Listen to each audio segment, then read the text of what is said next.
여러분 안녕하십니까?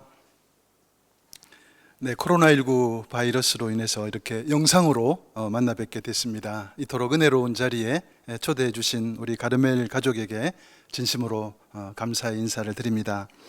요즘 다들 코로나19 바이러스로 인해서 고생들이 많으실 것입니다.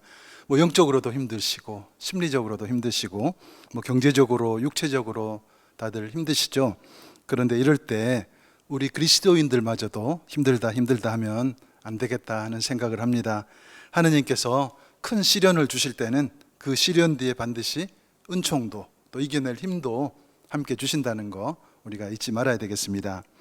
사실 코로나19 바이러스로 인해서 지금 제가 몸담고 있는 공동체에 정말 큰 타격을 이렇게 입었습니다. 저는 지금 충남 태안반도 끝에 있는 그 살레시오 피정센터에 이렇게 근무를 하고 있습니다.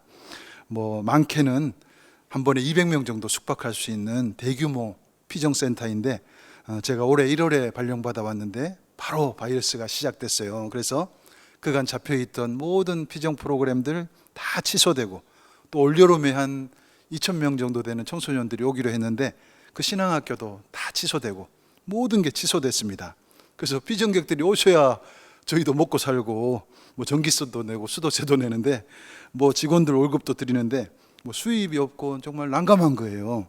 할 수 없이 수도원 본부에 전화를 해서 급전도 빌려 쓰기도 하고 그러고 있습니다. 사실 근데 제가 올해 한 3, 4월까지만 해도 대체 언제까지 이 상황이 지속될 것인가 걱정이 큰 겁니다. 밤에 잠도 잘 안 오는 겁니다. 통장 잔고는 늘 바닥이고. 근데 하루는 열심히 기도하는 중에 그 한 선배 신부님이 옛날에 하셨던 우스갯소리가 이렇게 떠오르는 겁니다.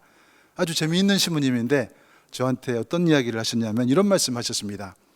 너무 걱정하지 마라. 교회 역사상 사제나 수도자가 굶어 죽었다는 말 한마디도 못 들었다. 그런 말씀 하시는 거예요.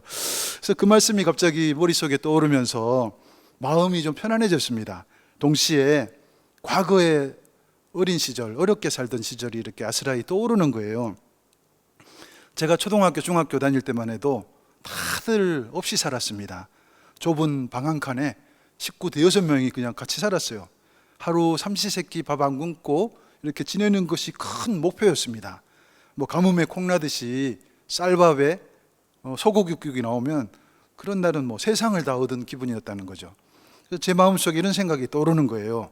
그래, 설마 굶어 죽기야 하겠냐. 하나님이 다 알아서 해주실 텐데 없으면 없는 대로 그냥 걱정하지 말고 하루하루 하느님 손에 맡기고 살아가자. 이렇게 딱 생각을 했더니 희한한 일이 생기기 시작하는 거예요. 날씨가 따뜻해지면서 저희 피정센터 바로 앞에 바다인데 바닷물이 쭉 빠져나가니까 밤에 어디서 나타났는지 큰 이런 이딴만한 골뱅이들이 여기저기 이렇게 몰려오는 겁니다. 그래서 밤마다 나가서 수백 마리씩 잡아가지고 그것을 삶아가지고 골뱅이 소면도 해먹고 그렇게 지내고 있습니다. 근데 지난주부터 골뱅이가 사라져버린 거예요. 갑자기 이제 뭘 먹고 사나 걱정을 했는데 어젯밤에 바다에 나가봤더니 또 어디서 몰려왔는지 그 세상에 그 맛있는 게의 일종인데 바카지라고 그런 놈들이 둥둥둥 떠다니는 거예요. 그래서 그것도 잡아가지고 게장을 담가서 잘 먹고 지내고 있습니다. 그래서 제가 드리고 싶은 말씀은 살다 보면 아무리 어려워도 죽어라 하는 법은 없다는 겁니다. 기다리다 보면 지나가게 되어 있다는 겁니다. 그래서 마음 너그럽게 크게 잡수시고 이 답답한 상황을 기꺼이 견뎌내시고 이 어려움이 물러갈 때를 인내로 기다리는 그런 노력 오늘 우리에게 정말 필요하다 생각합니다. 이런 면에서 예수님과 성모님은 이 기다림의 달인이라고 이렇게 보면 맞습니다. 예수님께서도 3년의 공생활을 위해서 30년 세월을 기다리셨잖아요. 성모님께서도 아들 예수님과 함께 지내시면서 이해하지 못할 일이 한두 가지가 아니었습니다. 그러나 언젠가 내가 이해하겠지 하면서 기도하면서 기다리셨다는 겁니다. 성모님의 그런 기다림의 노력이 복음서 안에 잘 나타나 있죠. 이런 표현이 복음서 여기저기 나타나 있습니다. 마리아는 이 모든 일을 마음속에 간직하였다. 기도하셨다는 말이죠. 기다렸다는 말이죠. 지금 저는 언젠가 코로나19 바이러스가 물러가리라 생각하면서 굉장히 넓은 저희 피정센터 주변 정리 작업 전념하고 있습니다. 점심 먹고 나가면 뭐 톱이며 뭐 예촉이며 들고 열심히 다들 환경 정비 작업을 형제들과 함께 하고 있습니다. 그러면서 땀을 뻘뻘 흘리면서 지난 세월을 성찰하고 있어요. 어떤 성찰을 하고 있냐면 우리 피정집에 오는, 아니면 우리 공동체에 오는 그 많은 교우들, 그분들이 너무나 한 분 한 분이 소중한 분이었는데 그간 우리가 너무 소홀히 해드렸구나 하는 그런 성찰을 하고 있습니다. 교우들 한 분 한 분이 교회이고 또 다른 예수님인데, 그래서 언젠가 이제 그분들이 찾아오면 정말 이번에는 잘해야지, 정성껏 환대하고 친절하게 대하고 편히 쉬고 가실 수 있도록 피정센터를 잘 준비하고 또 오시면 정말 지극정성으로 모셔야 되겠다, 그런 다짐을 하고 있습니다. 저는 개인적으로 코로나19 바이러스가 세상은 물론이고 교회가 쇄신되기를 강력히 요구하고 있다, 저는 생각합니다. 이제 보니 사목도 바뀌어야 된다고 생각합니다. 대규모로 하던 그런 사목은 이제 끝난 것 같아요. 1대 100, 1대 1000 시대가 지나갔습니다. 이제 사제와 수도자와 교우들이 1대1로 만나는 시기, 그 시기가 왔다고 생각합니다. 한 분 한 분을 보물처럼 여기고 소중히 여기고 개인적으로 그리스도께로 동반하는 그런 새로운 사목의 어떤 전환점, 그 시기를 우리가 살고 있다 생각합니다. 얼마 전에 한 신자분이 저희 피정센터에 오랜만에 개인 피정을 오셨는데 딱 한 명 오셨어요. 저희는 너무 기뻤습니다. 너무나 소중했습니다. 저희 피정집에서는 뭐 피정이, 개인 피정이 다른 것이 아니라 저희 수도 공동체와 함께 아침 저녁 기도하고 미사 같이 하고 같이 밥 먹고 고배성사 원하면 고배성사 드리고 편히 산책하고 뭐 편안하게 지내는 그런 개인 피정입니다. 오시는 분들마다 다들 좋아하시더라고요. 점심 식사 끝내고 제가 피정 오신 형제님 한 분을 모시고 저희 집 근처에 해안길이, 너무나 아름다운 해안길이 있습니다. 거기를 같이 쭉 걸었습니다. 걸으면서 그분의 지난 인생 여정을 제가 다 들려드렸습니다. 상처뿐인 지난 삶에 대해서 제가 경청해 드렸습니다. 근데 설득이 저는 별로 한 것도 없어요. 좋은 장소로 모시고 가서 같이 산책했고 그분이 하시는 말씀 뭐 귀담아 듣고 고개를 끄덕여 드리고, 그게 다였습니다. 근데 제가 깜짝 놀랐습니다. 그 형제님이 너무나 기뻐하시고 행복해 하시는 겁니다.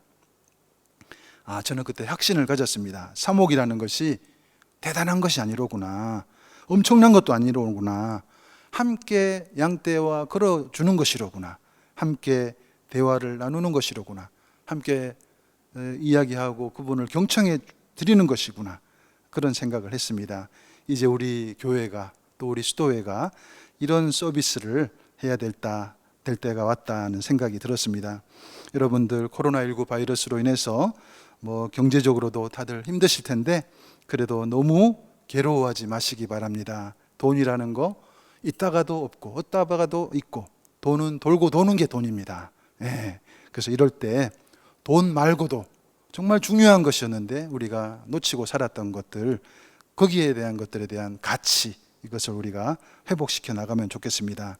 사랑스러운 가족들과 더 잘 지내고 잊고 있었던 친구들과 우정을 회복하고 좀 더 깊은 신앙생활 할 수 있도록 더 노력하고 성경도 읽고 필사도 하고 저녁에 가족들과 들러 앉아 묵주기도도 바치고 쌓여있던 영성서적도 꺼내 읽고, 이것이 바로 코로나19 사태에 살아가는 슬기로운 영성생활이다, 저는 그렇게 생각합니다.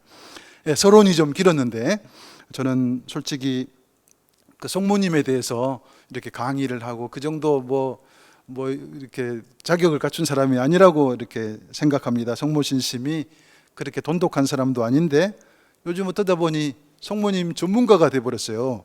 그래서 가톨릭 평화방송 즐겨보시는 분들 혹시 요즘 TV 화면 통해서 저를 보실 수 있을지 모르겠습니다. 최근에 제가 아레오파고스 성모님 편 강의를 10번이나 녹화를 했습니다. 그런 계기가 된 일이 있었는데 2년 전에 저는 성모님 관련 영성서적 2권을 이렇게 동시에 내게 됐습니다. 한 권은 여기 보시는 것처럼 성모님과 함께라면 실패는 없다라는 책입니다. 그리고 또 한 권 책이 성모님을 사랑한 성인들입니다. 그래서 오늘 저는 이 2권 다 소개해 드릴 수는 없고 얇은 책, 성모님과 함께라면 실패는 없다. 이 책을 내용을 중심으로 해서 강의를 이렇게 좀 소개를 해드릴까 합니다. 그 학창 시절에 제가 학창 시절에 요즘으로 치면 얼마나 인기가 많았던지 아이돌 가수 버금가는 그 인기 만점의 한 분 은사님 제가 기억하고 있습니다. 그 선생님께서는 정말 그때 가난하고 팍팍했던 그런 학창 시절을 저희가 보냈는데 여러모로 저희들을 행복하게 해주셨어요. 돌아보니 정말 선생님은 우리들의 스타였습니다. 그 선생님은 그 수업 시간은 한마디로 그냥 뭐 드라마처럼 재밌었습니다. 담당 과목이 역사 과목이었는데 얼마나 박학다식한지 깜짝 놀랄 정도였습니다. 그리고 말씀을 재밌게 하시는 거예요. 수업 시간에 다들 막 그 개구장이들이 다 빨려 들어가는 겁니다. 그리고 보면 역사에는 기록된 정사가 있고 정식으로 기록된 정사가 있고 기록되지 않은 야사란 게 있어요. 뒷이야기가. 근데 그 선생님은 정사도 잘 알지만 그 뒷이야기들을 흥미진진한 야사들을 많이 알고 계시는 겁니다. 그래서 수업 끝나기 한 10분 전쯤이면 선생님께서는 그 재미있는 흥미진진한 그 야사를 딱 시작하는 거예요. 아이들은 막 요즘 드라마 재미있는 드라마 보는 거 이상으로 넋을 잃고 몰입을 하는 겁니다. 근데 선생님께서는 재미가 흥미가 절정에 달할 무렵에 이렇게 말씀하는 겁니다. 자, 그럼 오늘은 여기까지. 다음을 기약하시라. 딱 그렇게 이야기하는 거예요. 재미있게 듣고 있던 저희는 너무나 아쉬워가지고 발을 동동 구르면서 더 해달라고 장탄식을 터뜨렸습니다. 선생님이 돌아보니 정말 재미있게 가르치기도 하셨지만 성품도 자상하시고 어려운 아이들을 위해서 따뜻한 마음도 가지고 계시고 정말 존경스러운 분이었습니다. 저희는 그분 수업 시간이 되기 전에 선생님이 오실 때 마중 나갔어요. 다들. 그리고 목 베어 기다리는 겁니다.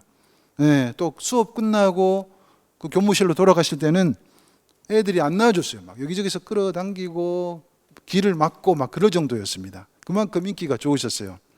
선생님을 너무나 사랑했던 저희들은 다들 그분의 음성이며 말투며 동작이며 걸음걸이며 이런 것들도 똑같이 하려고 이렇게 길을 썼습니다.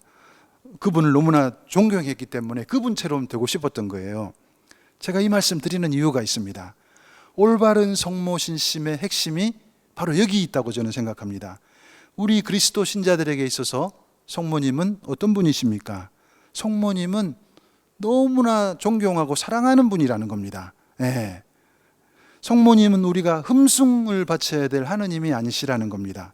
공경의 대상인 피조물이라는 겁니다. 근데 피조물인데 그냥 피조물이 아니라 하느님께 가장 가까이 다가섰던 피조물, 가장 하느님과 닮은 피조물이라는 겁니다. 성모님께서 지니셨던 그 믿음, 신앙은 얼마나 탁월했는지 모릅니다. 성모님께서는 예수님을 당신의 몸으로 직접 잉태하셨을 뿐만 아니라 또 탁월한 신앙으로, 믿음으로 또 예수님을 잉태하셨다는 겁니다. 성모님은 어떤 길이 생명과 구원의 길인가 당신의 전생애를 통해서 우리에게 명확하게 보여주신 것입니다. 다시 말해서 성모님은 우리에게 신앙 여정의 가장 뚜렷한 모범, 모델을 우리에게 보여주신 것입니다. 이렇게 인류 역사상 가장 출중했던 신앙인이었던 성모님이었기 때문에 하느님께서 성모님에게 부여하신 은총의 선물도 놀라운 것이었습니다. 성모님은 하늘로 불러 올리심을 받으면서 예수님의 어머니가 되셨고 하느님의 어머니가 되셨고 동시에 모든 인류의 어머니가 되신 것입니다. 그래서 우리는 너무나도 당연히 이런 성모님을 존경하고 사랑하고 공경하는 겁니다. 신앙하는 것이 아니라는 겁니다. 흠숭하는 것이 아니라는 겁니다. 여러분들 그 주변에 천주교에 대해서 정확하게 잘 모르는 타 종교인들이 가톨릭을 욕할 때마다 듣는 어떤 말씀이 있을 겁니다.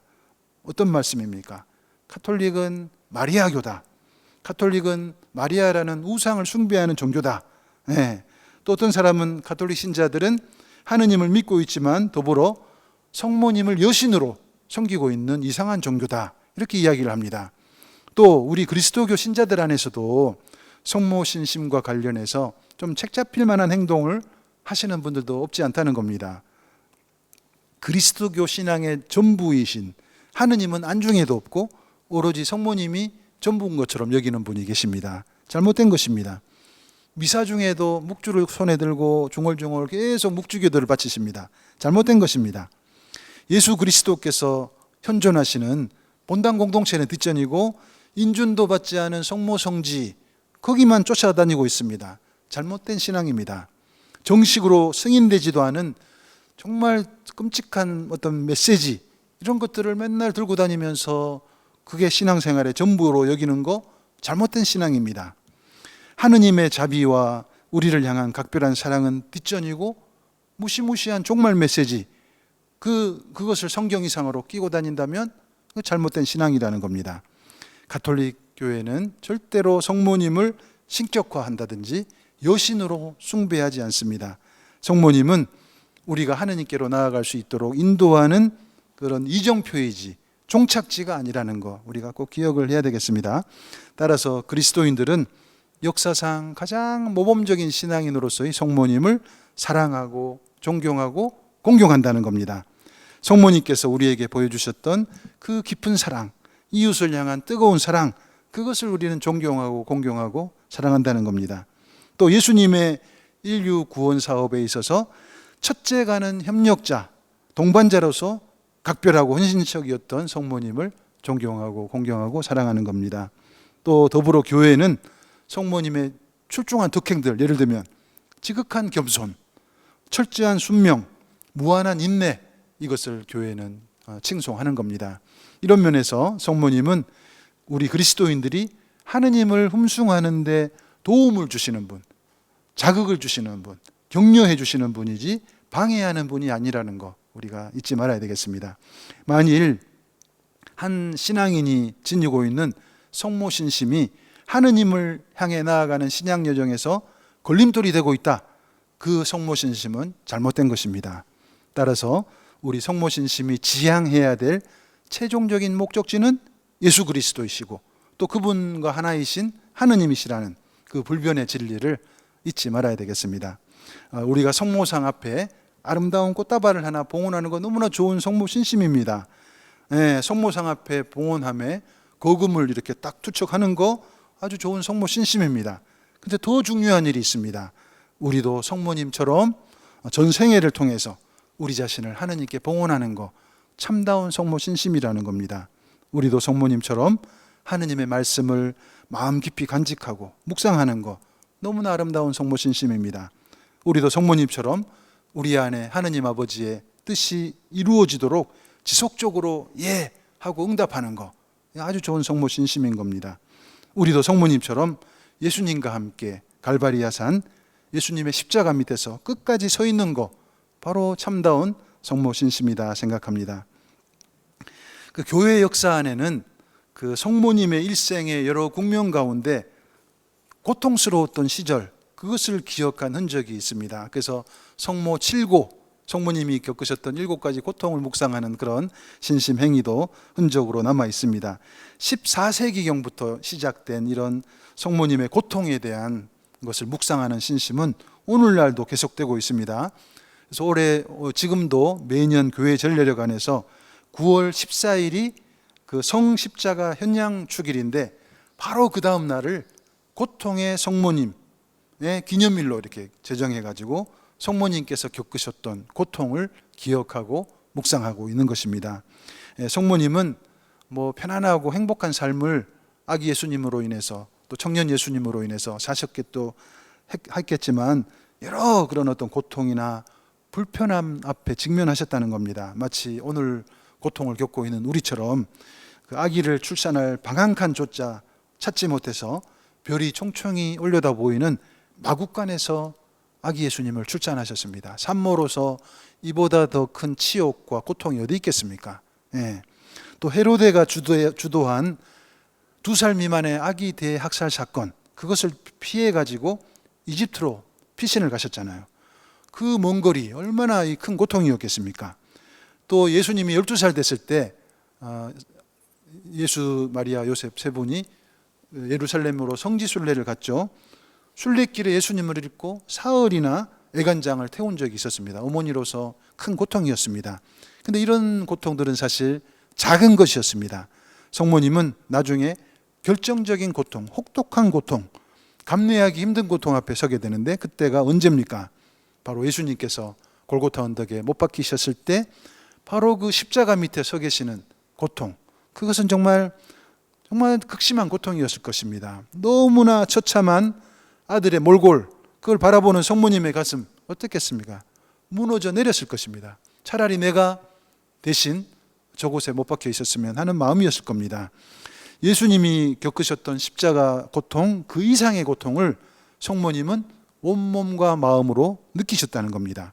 극심한 고통, 하늘이 내려앉는 고통 가운데서도 성모님은 혼절하지 않으십니다.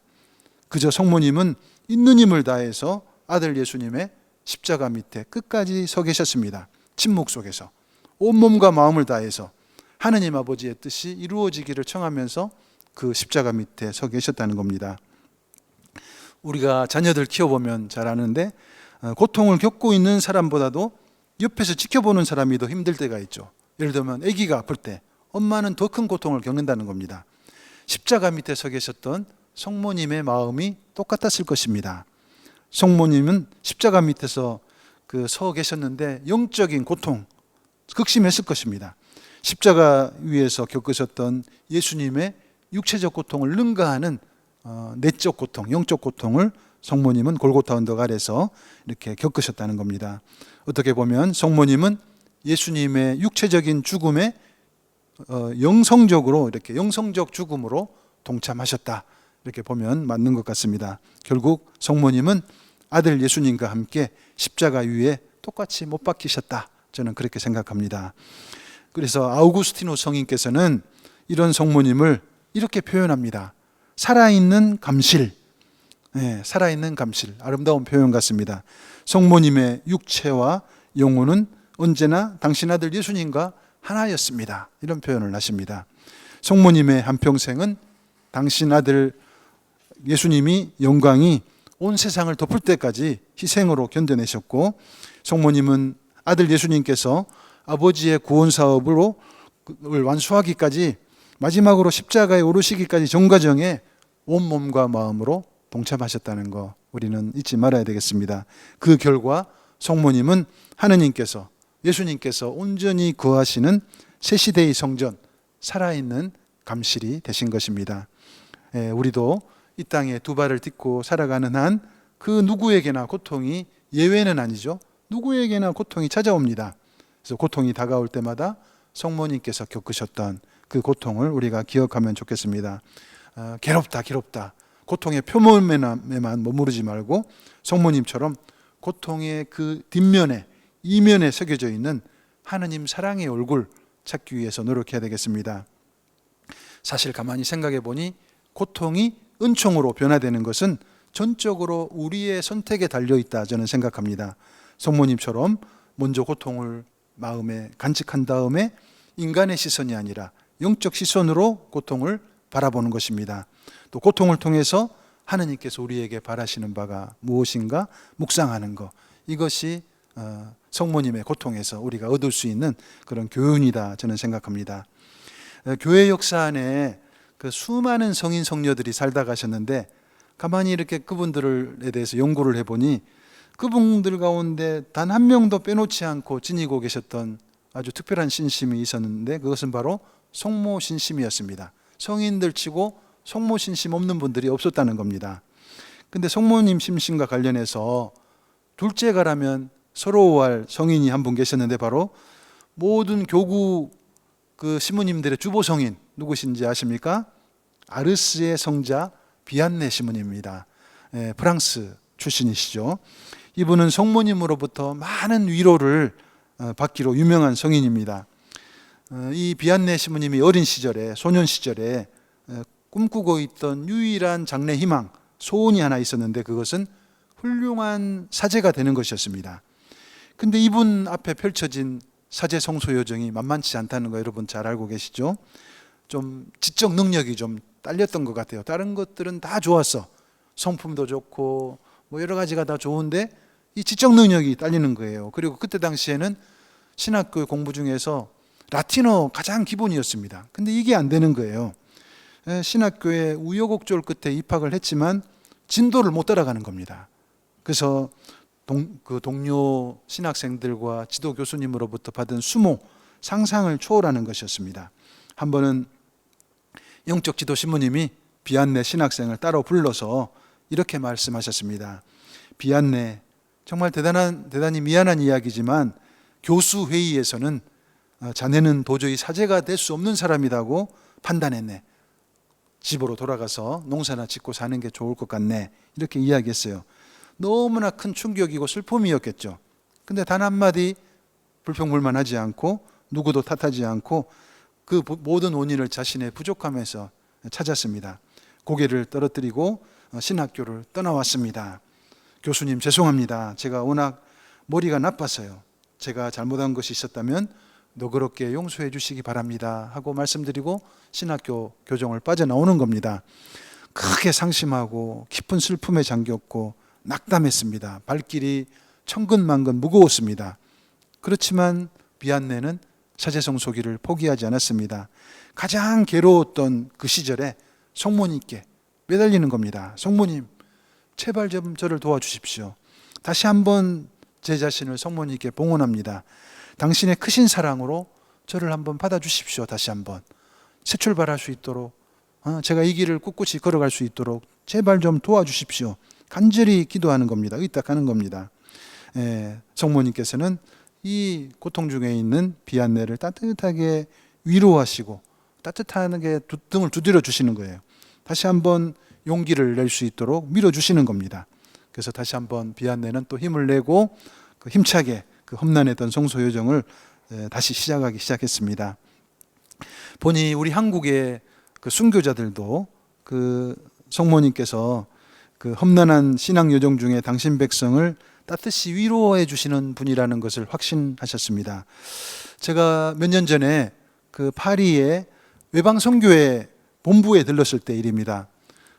건물 이렇게 뒤쪽으로 딱 들어갔더니 깜짝 놀랄 정도로 큰 정원이 있었습니다. 그 한쪽 구석에 정말이지 슬픈 사연이 담겨져 있는 어떤 슬픈 길, 또 슬픈 성모상이 하나 이렇게 거기 서 계셨습니다. 천주교 박해가 한창이던 200년, 300년 전에 조선 선교사 파견 이렇게 명을 받아요. 그것은 뭐냐? 100% 순교, 죽음, 그것을 말하는 것이었습니다. 그럼에도 불구하고 너무나 고마운 것이 불과 20대 후반, 30대 초반의 젊디 젊은 파리 예방선교회 소속 신학생들과 신부님들이 기꺼이 조선 파견을 지원을 한 거예요. 정말이지 우리 한국 교회로서는 두고두고 감사드려야 될 일이라 생각합니다.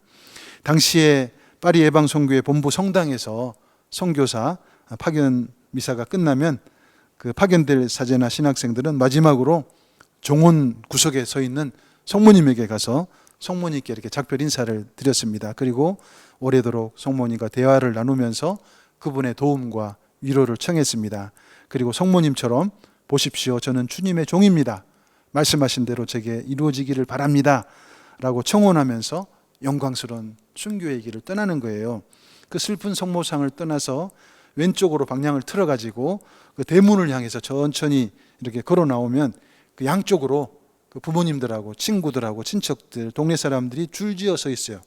마지막 죽음의 길을 가는 그 선교사를 이렇게 마지막으로 이렇게 송별해 주는 겁니다. 지상에서 마지막 작별 인사를 나누는 거예요. 거기서 천상에서 기쁜 얼굴로 만납시다.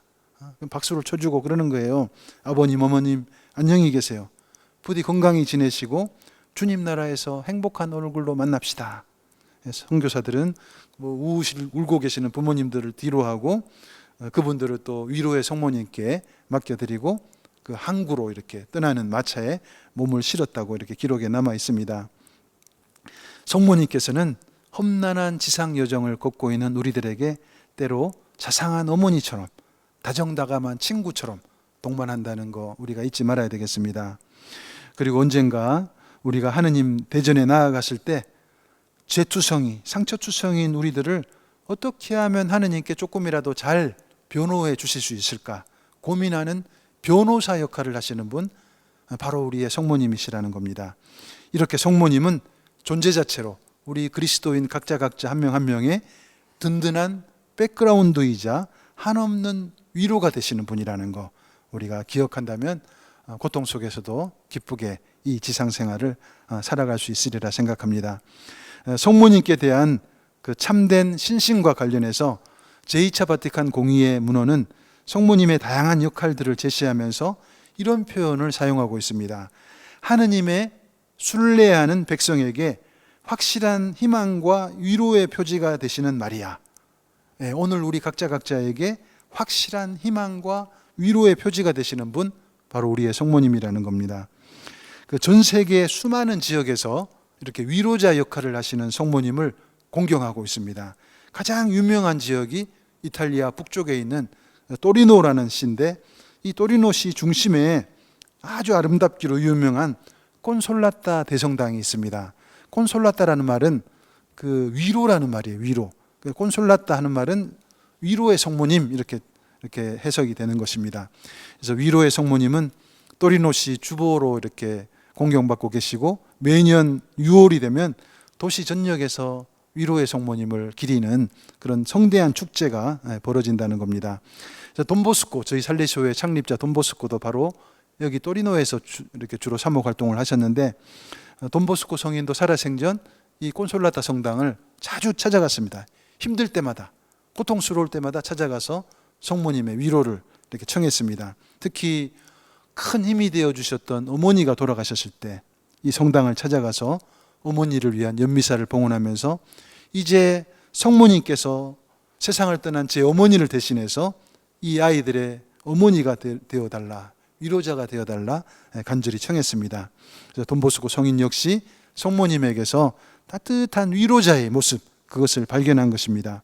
늘 우리 가까이 현존하시면서 우리를 동반하시고 함께 걸어주시는 위로자라는 거 알고 그분께 늘 의탁했습니다. 험난한 성소요정의 어려움을 느낄 때마다 성모님의 도움을 구했고, 공경에 빠질 때마다 그분의 위로의 손길을 청했다는 겁니다. 우리 역시 이 한 세상 살아가다 보면 인생의 역풍을 만나서 이렇게 허우적거릴 때가 있을 것입니다. 때로 삶이 텅 비었다는 것을 느낄 때도 있을 것입니다. 그때 우리는 혼자 괴로워하고 방황하고 힘들어할 것이 아니라 우리 머릿속에 누군가를 떠올려야 되겠죠. 생각만 해도 마음이 따뜻해지는 사람, 떠올리기만 해도 감사한 분, 존재 자체로 행복을 주시는 분, 바로 우리의 성모님이신 겁니다. 그분 이렇게 계신다는 거 얼마나 마음 든든한 일인지 모르겠습니다. 고통과 십자가의 무게 감당하기 힘들 때마다 우리는 그 성모님을 이렇게 찾아야 되겠습니다. 성인 성녀들 즐겨 바치셨던 그런 기도가 있습니다.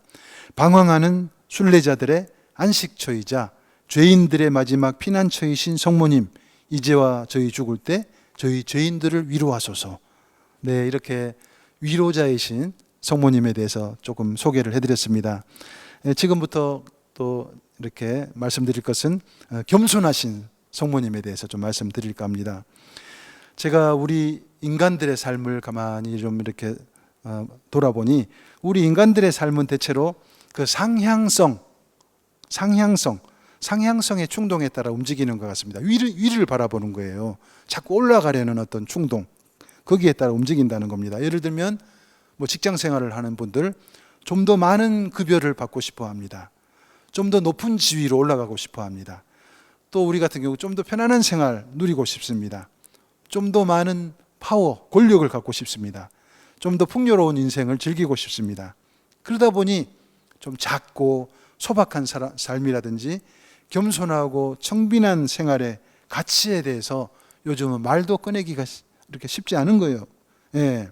상향성이라는 일종의 우상 숭배에 젖어 살아가고 있는 것이 우리 한국 사회의 현실이다 저는 생각합니다. 근데 가만히 보면 우리는 이런 상향성을 지니는 대신에 하느님이 본질적으로 지니고 계시는 속성은 철저하게도 반대예요. 하향성. 하느님의 속성은 무조건 밑으로 내려오시는 거예요. 이 땅에 오신 하느님이신 예수님이 공생활을 통해서 보여주신 거 보십시오. 늘 밑바닥으로, 늘 아래로, 늘 승리에서 패배로, 부유함에서 가난함으로, 삶에서 죽음으로 우리와는 반대로 움직이셨다는 겁니다. 예수님 사목활동의 정점에 어떤 것이 있는가? 당신의 무력함을 기꺼이 수용하는 것이 있습니다. 그 무력함 한가운데서 하느님 아버지의 무한한 사랑을 발견하는 것, 철저한 겸손이 거기에 자리 잡고 있다는 겁니다.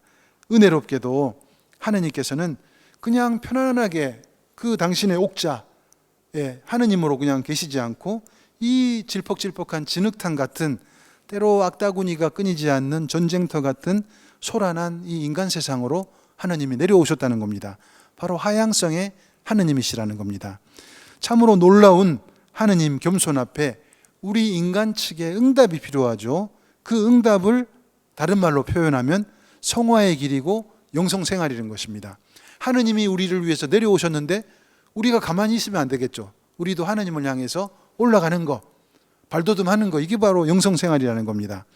성화의 길이란 것이 인간이 되신 하느님의 지극한 겸손에 호응하는 길, 하느님께로 발돋움하는 길, 다시 말해서 한 인간이 하느님을 닮기 위해서 노력하는 길, 바로 영성생활이라는 겁니다. 우리가 비록 죄인이고 질그릇처럼 깨지기 쉬운 나약한 존재지만 우리 각자 안에 예수 그리스도 현존으로 가득 채우는 일, 그것이 바로 성화의 길이라는 겁니다. 성모님의 생애는 이런 노력을 가장 명확하게 두드러지게 보여주신 어떤 모델이라는 겁니다. 성모님의 생애도 철저하게 하향적이었습니다. 성모님의 일생을 묵상하다 보면 겸손의 덕이 무엇인지 너무나 명확하게 보여주고 계십니다. 성화의 길이 어떤 모습인지, 참 영성생활이 무엇인지 성모님께서는 당신의 생애를 통해서 우리에게 보여주셨다는 겁니다. 성모님은 정말 겸손하신 분이었죠. 하느님의 어머니가 되셨지만 절대로 우쭐한 법이 없었습니다. 구세주 탄생이라는 그 하느님의 인류 구원 사업의 가장 큰 협조자였지만 그 어떤 상응하는 대가를 바랄 만도 한데 한 번도 그런 적이 없었습니다. 내가 이만큼 노력했는데 하느님이 내게 뭐 상을 주시려나? 그런 기대는 털끝만치도 하지 않으셨다는 겁니다. 그저 한평생 당신 앞에 벌어진 그 특별하고 기이한 일에 대해서 마음속에 간직하고 곰곰이 되새기고 기도하면서 하느님의 뜻을 찾아 나가셨다는 겁니다. 여기에 성모님의 위대성이 있다는 겁니다. 성모님께서 지니셨던 그 겸손의 덕은 복음서 몇 군데 그 흔적을 찾아볼 수가 있는데, 특별히 사촌 엘리사벳을 방문한 다음에 부른 마리아의 노래, 이것을 그 라틴어로 마니피캇 이렇게 이야기해요. 이 노래를 통해서 지극히 겸손하신 성모님 모습을 확인할 수 있습니다. 이 마니피캇, 마리아의 노래 전체를 휘감고 있는 분위기는 바로 겸손 그 자체입니다.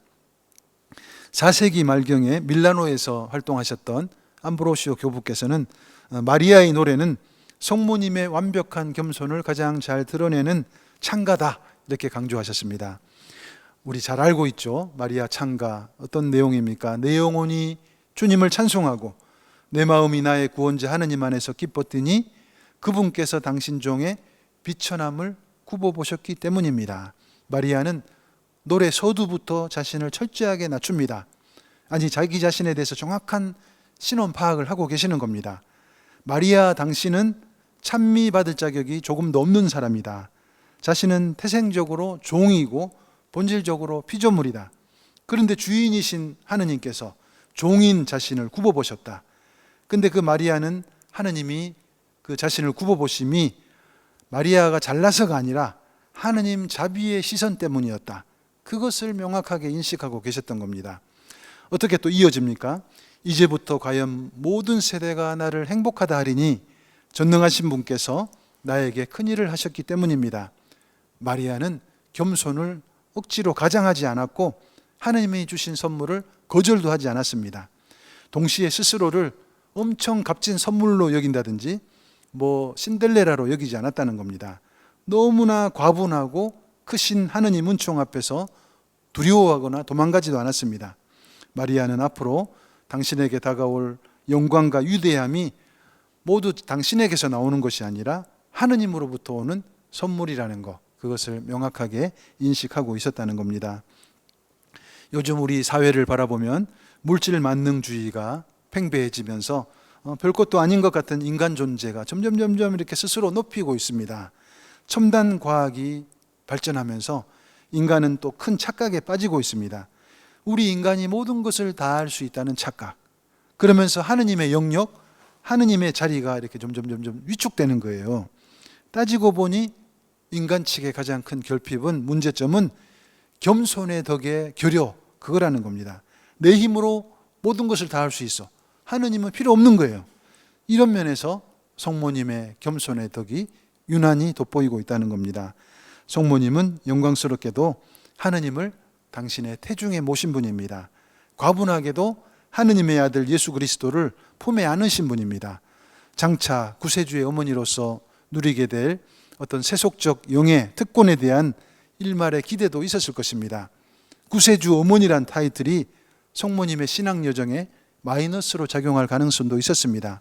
그러나 성모님은 늘 이렇게 구약 성경에서 이야기한 아나임, 가난하고 작은 사람으로 남기를 원하셨습니다. 그랬기 때문에 그 모든 유혹을 물리칠 수 있었다, 저는 생각합니다. 내 인생은 오직 메시아를 담기 위한 보잘것없는 질그릇에 불과하다.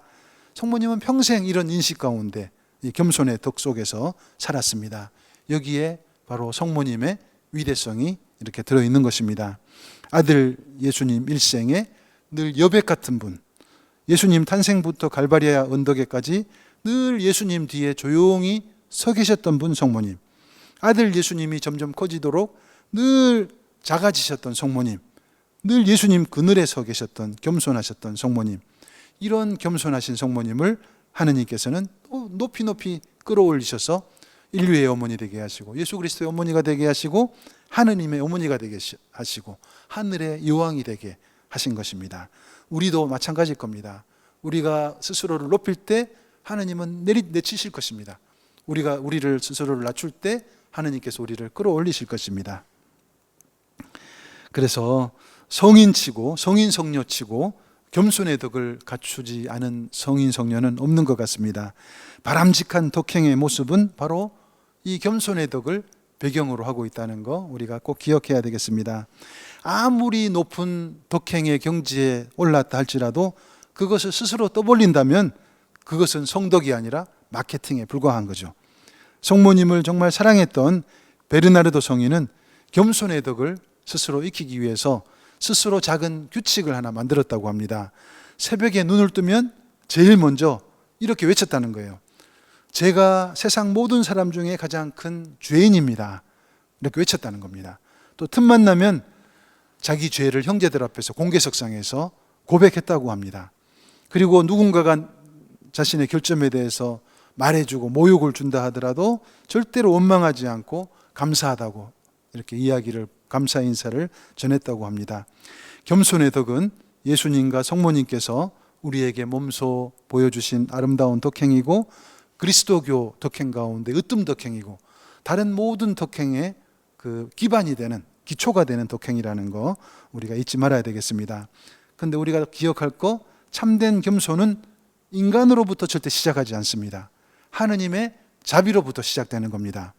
참된 겸손은 하느님이 나를 극진히 사랑하신다, 그 인식에서 시작되는 거예요. 참된 겸손은 그 사랑에 힘입어서 내가 오늘 하루를 살아가는구나 고백하면서 시작되는 겁니다. 참된 겸손은 내가 하느님을 떠나서는 아무것도 할 수 없는 나약한 존재로구나 그 인식하는 데서 시작하는 겁니다. 참된 겸손은 나는 매일 하느님으로부터 주어지는 헤아릴 수 없는 많은 축복 속에 살아가고 있구나, 그것을 늘 고백하는 데서 시작한다는 겁니다.